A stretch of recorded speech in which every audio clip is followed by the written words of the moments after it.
дар замони соҳибистиқлолии мамлакат дар ноҳияи кӯҳистони Мастчоҳ беш аз 20 муассисаи таълимӣ сохта ба истифода дода шуд. барои беҳтар гардидани вазъи таълиму тарбия соҳибкорони маҳаллӣ дар деҳоти Лангари ноҳия барои 120 нафар хонанда мактаби нав бунёд намуданд. гузориши ҳамкорони мо.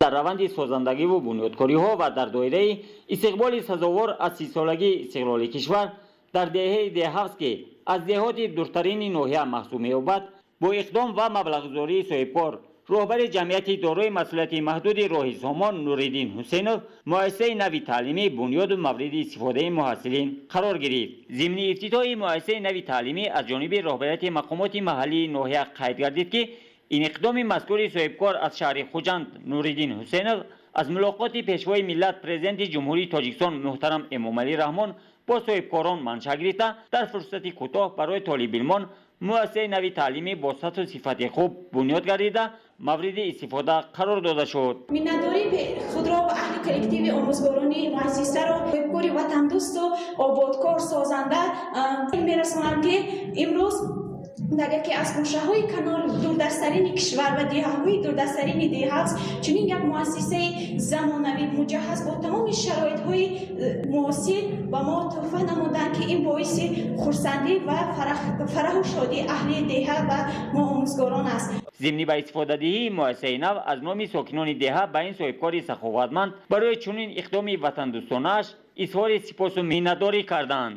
маврид ба ёдоварист ки ин муассисаи нави таълимӣ дорои 6 синхонаи таълимӣ ва китобхона, 6 утоқи кории омӯзгорон буда, дар он ҳамчунин кабинети маъмурияти муассиса мавҷуд мебошад. айни замон дар деҳоти мухталифи ноҳия сохтмон ва бунёди муассисаҳои нави таълимӣ аз ҷумла дар деҳаи Эсизи Поён барои 350 хонанда, дар деҳаи Валиғунд барои 240 хонанда, дар маркази ноҳия шаҳраки навбунёди Меҳрон бошад барои 450 хонанда ва дар деҳоти Хайробод, дашти Обурдон бунёди муассисаҳо бо маром идома дорад.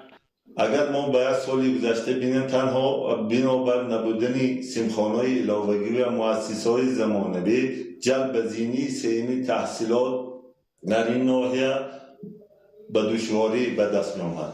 имрӯзо шукрона мекунем мана ин биноҳои нав ки қомат афрохта истоданд ва нисбати соли гузашта имрӯз 83.4% хаткунандагони синфи 9 соли хониши гузашта ба зинни сеюми таҳсил ҷалб карда шуданд ки ин зина ба зина барои пурра ба зинни сеюми таҳсил ҷалб намудани хонандагон кӯшиш ва ғайрат менамоем.